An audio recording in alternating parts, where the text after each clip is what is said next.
ധാരാളം പണ്ഡിത സഭകളും ശൂറ അംഗങ്ങളൊക്കെ നമ്മുടെ നാടുകളിലുണ്ട്.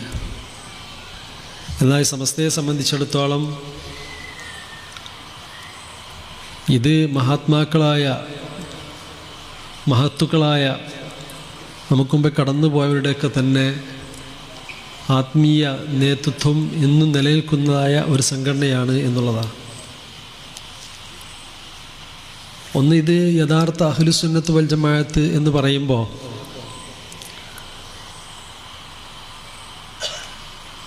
യഥാർത്ഥ ദീനിൻ്റെ വഴി മനസ്സിലാക്കി കൊടുക്കുന്ന ഒരു സംഘടന, അതല്ലെങ്കിൽ അതിനൊരു സംവിധാനം എന്നുള്ളതാണ്.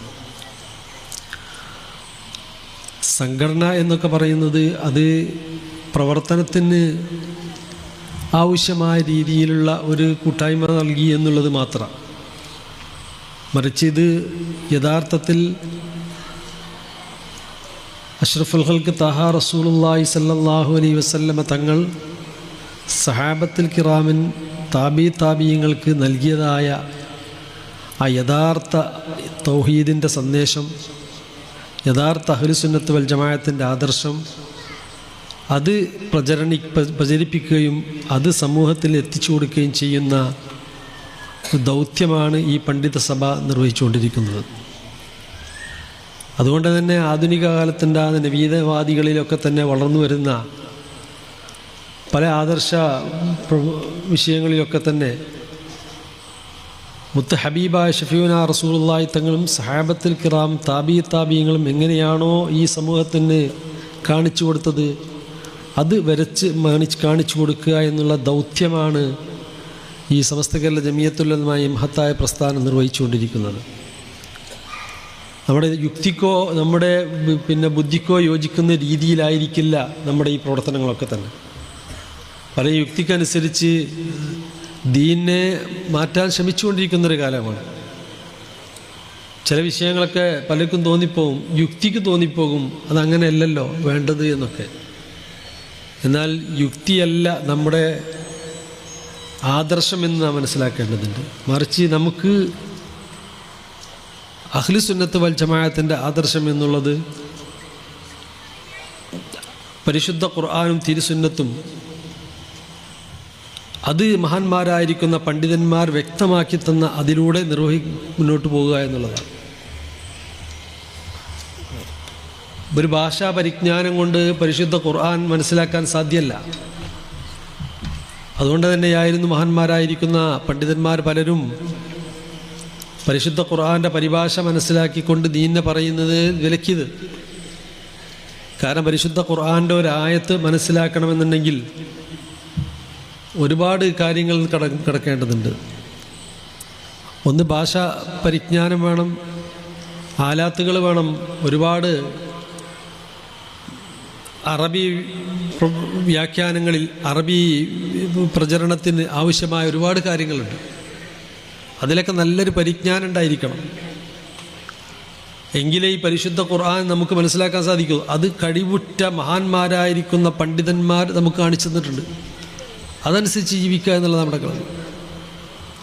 പരിശുദ്ധ ഖുർആനിൽ നമുക്ക് റമദാൻ നോമ്പിൽ എങ്ങനെ നോമ്പ് അനുഷ്ഠിക്കണം അതിൻ്റെ സമയത്ത് വ്യക്തമായി നമുക്ക് മനസ്സിലാക്കാൻ സാധിക്കില്ല.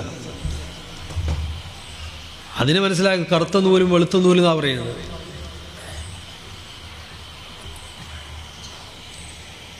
നോമ്പനുഷ്ഠിക്കേണ്ട സമയം അങ്ങനെ പറഞ്ഞാൽ ആർക്കും മനസ്സിലാവോ?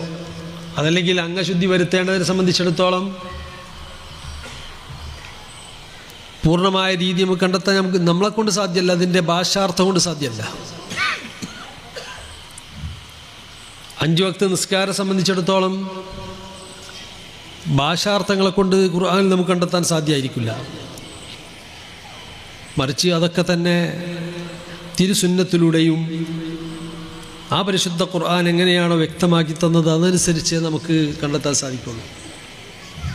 അതുകൊണ്ട് തന്നെ ചില ആളുകളൊക്കെ തന്നെ 5 വക്ത് നിസ്കാരത്ത് 3 വക്ത് നിസ്കാരം ചുരുക്കിയല്ലോ. ചില ഇസ്ലാമിൻ്റെ അനുഷ്ഠാന കർമ്മങ്ങളെ ദുർവ്യാഖ്യാനം ചെയ്തു. ഇങ്ങനെ വ്യക്തമായ രീതിയിൽ മനസ്സിലാക്കാൻ സാധാരണ ഒരാളെ സംബന്ധിച്ചിടത്തോളം സാധ്യമല്ല.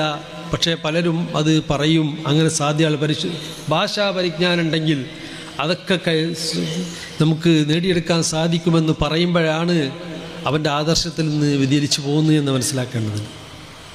നവീനവാദികളിലൊക്കെ കണ്ടുകൊണ്ടിരിക്കുന്ന അതാണ്. അവർ ഭാഷ കൈകാര്യം ചെയ്യലോടുകൂടി ഇതെല്ലാം കൈമുതലാക്കി എന്നുള്ള തെറ്റായ ധാരണയാണ്. എന്നാൽ മഹാന്മാരായിരിക്കുന്ന ഈ സമസ്തയുടെ അഭിവന്ദരായ പണ്ഡിതന്മാർ 4 മദ്ഹബുകളിലും അവർക്ക് ഫത്വ നൽകാൻ കഴിവുള്ളവരാണ്. പരിശുദ്ധ ഖുർആനും തിരുസുന്നത്തും മഹാന്മാർ കാണിച്ചു തന്ന ആ വഴിയിലൂടെ മനസ്സിലാക്കി കൊടുക്കാൻ കഴിവുള്ള പണ്ഡിതന്മാരാണ്. ഫിഖിൻ്റെ എല്ലാ മേഖലകളിലും കടന്നു ചെന്ന മഹത്തായ പണ്ഡിതന്മാരാണ്. എന്നാൽ പോലും ഒരു മസ്അല അവർ കയ്യിലെത്തുമ്പോൾ ഈ 40 ആളങ്ങളും കൂടിയിട്ട് തീരുമാനിക്കൂല. അതിനൊരു ഫത്വ കമ്മിറ്റിയുണ്ട്. അവർ കൂടി ആലോചിച്ച് എത്ര തന്നെ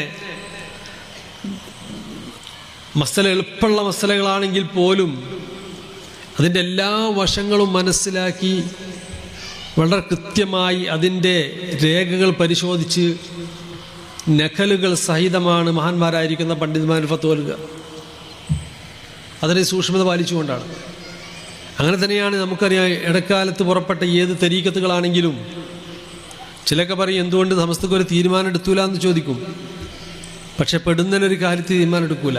അതിൻ്റെ എല്ലാ വശങ്ങളും വ്യക്തമായി പഠിച്ച് മനസ്സിലാക്കി പഠിക്കാൻ ആളുകളെ നിശ്ചയിച്ച് ആ ആളുകൾ അതിൽ നിന്ന് പഠിച്ച് മനസ്സിലാക്കി അതിൻ്റെ സത്യവും അസത്യവും ഒക്കെ കണ്ടെത്തി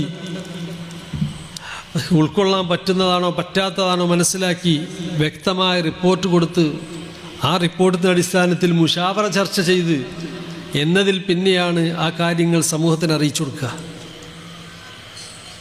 ഇങ്ങനെ ഏത് കാര്യങ്ങളിലാണെങ്കിൽ തന്നെ ഈ ഒരു സംഘടന, ഈ പ്രസ്ഥാനം, ഈ സംവിധാനം എന്നുള്ളത് നമ്മുടെ വിശ്വാസാനുഷ്ഠാന കർമ്മങ്ങളിലെ നമുക്ക് കാവലായി നിന്നുകൊണ്ട് നമുക്ക് വഴികാട്ടി തരുന്ന മഹത്തായ ഒരു സംഘടനയാണ് സമസ്ത കേരള ജമിയത്തുൽ ഉലമ എന്നുള്ളത്. അതിലൊരംഗമാകുക എന്നുള്ളത് അത് വലിയൊരു സൗഭാഗ്യമാണ്, മഹാന്മാരുടെ നിശ്ചയമാണ്. അതിന് അർഹതപ്പെട്ട് തിരഞ്ഞെടുത്തതാണ് മഹാനായ നമ്മുടെ ഒക്കെ പ്രിയങ്കരനായ ചീക്കോന്ന് ബഷീർ ഉസ്താദ് അവറുകൾ. മനസ്സിലാക്കേണ്ടത് അദ്ദേഹത്തിൻ്റെ വിനയം നമുക്കൊക്കെ പലർക്കും അറിയുന്ന ഒരു കാര്യമാണ്. വിനയം മനുഷ്യനെ സംബന്ധിച്ചിടത്തോളം വളർച്ചയിലേക്ക് എത്തിക്കുമെന്നുള്ളതാണ്. വിനയം കൈമുതലാക്കുക എന്നുള്ളത്. കൂടാതെ ഈ മഹല്ലത്തുകാർക്ക് എന്നെക്കാളേറെ മഹാനപറ്റി സംബന്ധിച്ച് പറയാനുണ്ട്.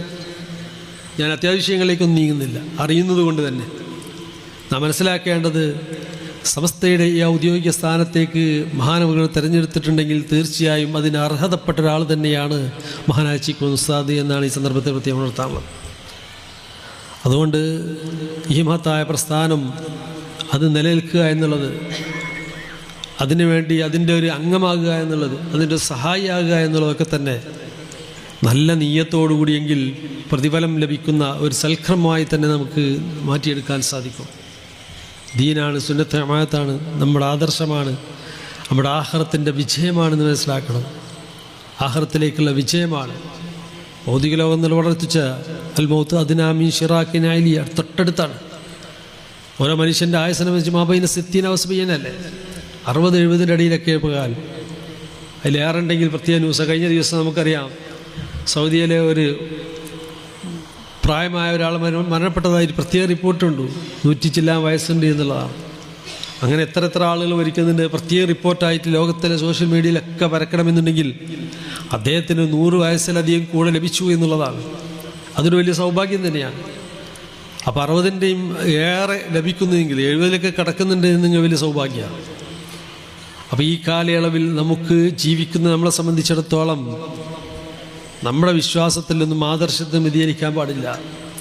കർമ്മപരമായ അഭിപ്രായ വ്യത്യാസങ്ങൾ ധാരാളം ഉണ്ടാവും. പല ഇമാമിയങ്ങൾക്കും പല അഭിപ്രായ വ്യത്യാസങ്ങളുണ്ടാവും. അങ്ങനെ സംഘടനകളും പല അഭിപ്രായ വ്യത്യാസങ്ങളുണ്ടാകും. നമുക്കറിയാം ഖുതുബയുടെ കാര്യത്തിലുണ്ടാകും, മൈക്കിൽ ഓതിനെ സംബന്ധിച്ചുണ്ടാകും, പല അഭിപ്രായ വ്യത്യാസങ്ങളുണ്ടാകും. അത് കർമ്മപരമായ വിഷയങ്ങളാണ്. അതിൽ മുൻകാല പണ്ഡിതന്മാരിലൊക്കെ തന്നെ കർമ്മപരമായ പല അഭിപ്രായ വ്യത്യാസങ്ങൾ ഉണ്ടായിട്ടുണ്ട്. എന്നാൽ അത് ഒരു വിശ്വാസത്തിന് പോറലേൽക്കില്ല, മറിച്ച് നമ്മുടെ അഖീദക്ക് പോറലേൽക്കാതിരിക്കാനാണ് നാം ശ്രമിക്കേണ്ടത്. അതിന് കാവലാണ് സമസ്ത കേരള ജമിയത്തുൽ ഉലമ. നവീനവാദികളിലൊക്കെ തന്നെ കണ്ടുവന്നത് തന്നെയാണ്.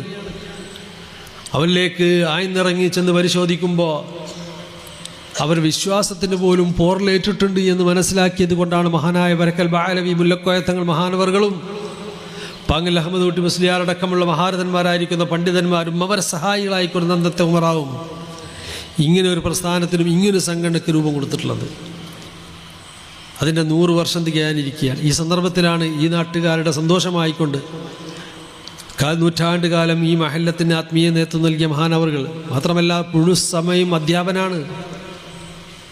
റഹ്മാനിയ കോളേജിൽ അദ്ദേഹം സ്ഥാപനത്തിൽ പഠിച്ച് വളർന്ന് അതിൽ നിന്ന് ജാമ്യയിൽ പോയി ബിരുദമെടുത്ത് തിരിച്ചും ആ കാലം എത്ര കാലം അത്രയും ജാമ്യയുടെ ഗുരുവര്യനായി ഒരുപാട് പണ്ഡിതന്മാരെ ഗുരുവര്യരായിക്കൊണ്ട് സേവനമനുഷ്ഠിച്ചുകൊണ്ടിരിക്കുകയാണ്. കിതാബുമായി ബന്ധപ്പെട്ടുകൊണ്ടിരിക്കുകയാണ്.